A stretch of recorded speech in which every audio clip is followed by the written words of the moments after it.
On October 3rd, Excel got an update that I've been waiting for a very long time. We finally have checkboxes in cells. Now this is a feature that Google Sheets has had for quite a while, and it might not seem like a big deal, but we can use checkboxes to make our spreadsheets interactive and easier to use. So in this video, I'm going to share several examples of how to use the new checkboxes in Excel. This includes techniques for conditional formatting to change colors, referencing the checkboxes and formulas, a comparison of the old Activex and form controls, and more.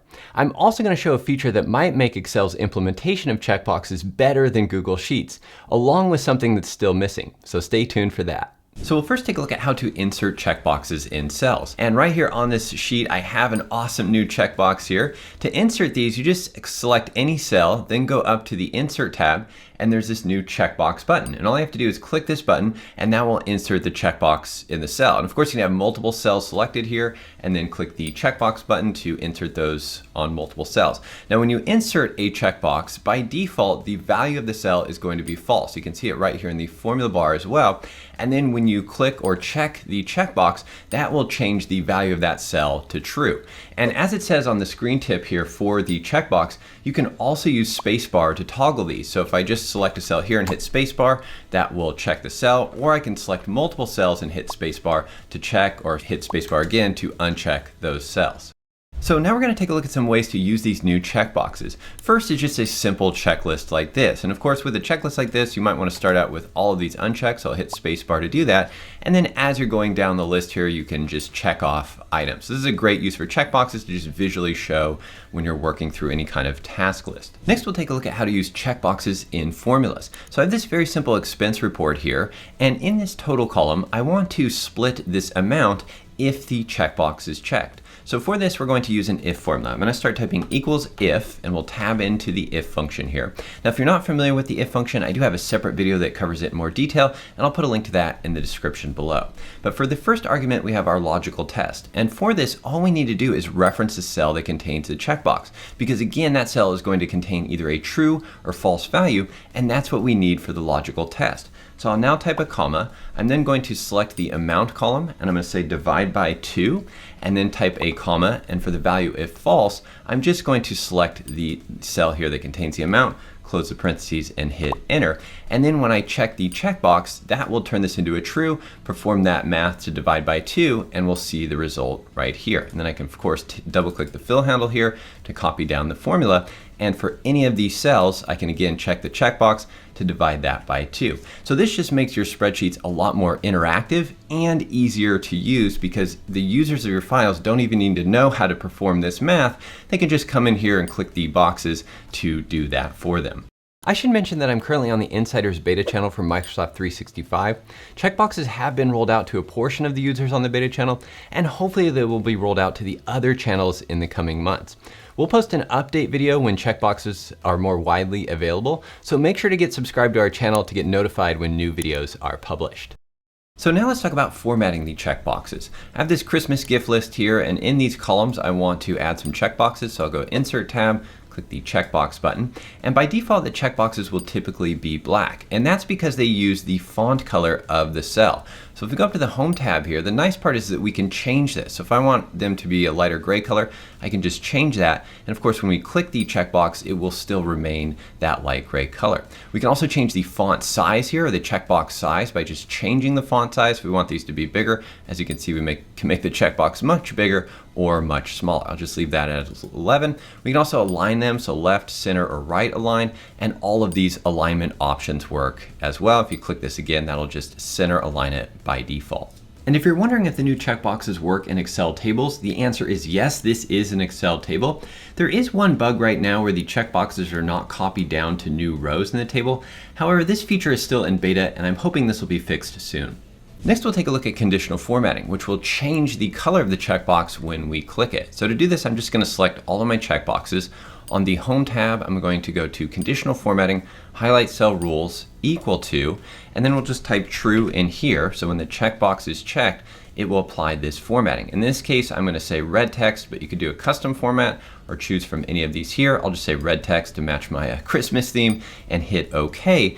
And now when I check a checkbox, that's again going to change it to a red font color, which just enhances it and makes it easier to see. If you're enjoying this video and have learned something new, please consider hitting the like button down below. It really helps out our channel. And we can also use conditional formatting to change the formatting of other cells. So let's say we want to check the checkbox and then have the formatting or the color change for this text over here. To do that, I'm just going to select all the cells that contain checkboxes along with the cells that contain text. I'll go to the Home tab, again, Conditional Formatting. We're going to choose New Rule, and then we're going to use a formula. And this is a very simple formula. In here, I'm just going to type equals, and then I'm going to select the cell in the top left corner here, which is B5. And then I'm going to hit F4 on the keyboard 2 times to make the column letter an absolute reference with the dollar symbol in front of it. So it doesn't change as the reference moves across to other columns, but it will change as the formula moves down. And then format here, we're going to do font and then a font color for our checkboxes and our text. I'll just choose this light gray color and hit OK, and then hit OK again, and that will apply our formatting. And as you can see, as we check items here, they just get checked off the list and turn that light gray text, so it's a little easier to see which one is next in the list. So I'm going to run through a few other examples of how to use checkboxes in cells just to give you some ideas. So first off here, I just have a simple inventory list where of course you could check items off as you check inventory. Here I have an HR onboarding sheet where again, it's just a simple checklist to check off items.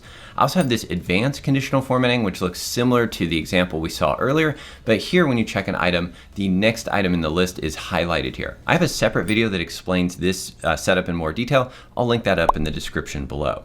Next, I have the calendar chart, and here when you check items or dates off, those will be highlighted in the calendar chart up here. I also have a separate video on this setup for the calendar chart. I'll link that up down below as well. And here I created an interactive calendar that uses conditional formatting to help keep track of our kids' chores. And when they complete all of the days in the week, a reward lights up here with an emoji of a donut. Here I have an attendance sheet where we just have multiple columns of checkboxes for days of the week. Same thing here, you can just check attendance. There's also a total row down here, and I'm going to explain this formula later in the video. At the beginning of the video, I mentioned that Excel's new checkboxes might have a feature that makes them better than the checkboxes in Google Sheets. It's called ghosted checkboxes.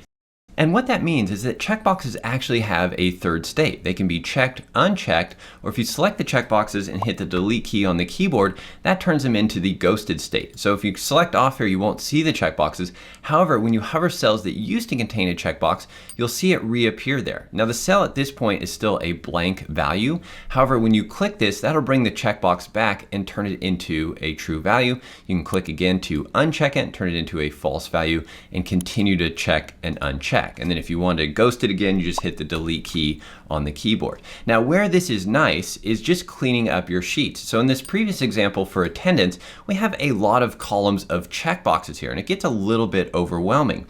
In this case here, instead of tracking attendance, we can track absences only. So only the people that are absent, maybe we just want to check those, and this just cleans up the sheet. And it's also less work for the user. Now you won't use this in all scenarios, but in this case it's really nice to just make the sheet cleaner and easier to read. And if you do want to get rid of the checkboxes completely, you can just select all the cells that contain checkboxes, go to the Home tab, Clear, and then click Clear Format. Now if any checkboxes were checked or unchecked, that's going to just leave that cell value there, and you can hit the delete key again to remove those values. And I'll quickly jump over to Google Sheets here, which does have checkboxes in cells. However, it doesn't have the ghosting feature, at least not yet. So when I delete these checkboxes here, and if I hover over the cell or click in it, the checkbox doesn't come back. However, Google Sheets does have one feature that makes totaling easier, and I'll talk about that later in this video. One of the most common questions I've seen is how to total up or count the checked checkboxes. And since the checkboxes are true and false values, if we try and just do a sum formula here and to sum these up, it's going to return a 0. So we need to modify this slightly and multiply this range by 1. So asterisk 1, and what that's going to do is for any true value times 1, it's going to return a 1, and any false value times 1 will return a 0. So this is now going to return 19, which is the total number of checked items in this column. And as we check and uncheck items here, the formula will automatically recalculate. And this is one area where Google Sheets still has a slight advantage due to its custom cell values feature. So with all these checkboxes selected here, I'm going to right click anywhere, view more cell actions, data validation, And here I'm going to click checkbox, use custom cell values, and here I can override the true and false values. So I'll put a 1 for true, a 0 for false, and then hit done. And now all of these checkbox cells contain either ones or zeros. We can see that right here in the formula bar. So this just makes them slightly easier to sum up. I can just use a regular sum formula here, hit enter, and that will return the same result. And of course, I'm hoping Excel gets this feature in the future. Leave a comment below if you have any other use cases for custom cell values. And you might also be wondering how the old form and Activex control checkboxes compare to the new checkboxes in Cell. So here's an example of those old form checkboxes, and you can find those by going to the Developer tab. If you don't see the Developer tab, I have a separate video on how to enable it.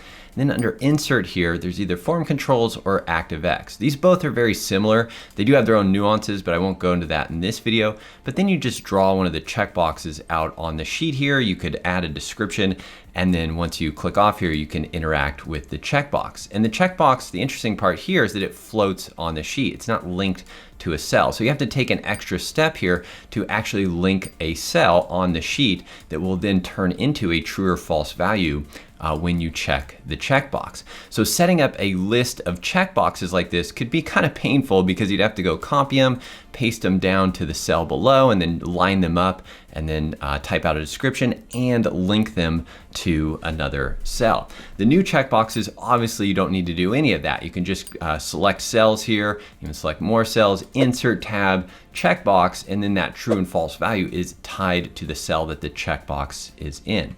With that said, there are scenarios where you might still want to use the old form controls, and that's if you have something like a dashboard, or in this case here, I have this toggle on this sheet. Now I'm using a new checkbox here, and that allows me to toggle the chart series. But if this is a dashboard or a chart that I'm moving around a lot, and I want to also move the checkbox, a checkbox in the cell will require me to then move this cell around, and maybe that's harder to line up. So one of the old checkboxes with the form controls here, if we insert one of those again are much easier to move and float around. So if you're just using one checkbox on a sheet and you want to float it around on a dashboard, these might be the way to go. But again, if you're using them in a list, the new checkboxes in cells are much easier. So I hope this video has helped you see how we can use the new checkboxes to make our spreadsheets more interactive, engaging, and easier to use. But I'm curious to know what you'll be using the new checkboxes for. So leave a comment below and let us know. And if you want to make an interactive checklist like this one, but you don't have the new feature yet, then check out this next video where I explain the setup with the old form control checkboxes. Thanks again for watching. Have a great day, and I'll see you in the next video.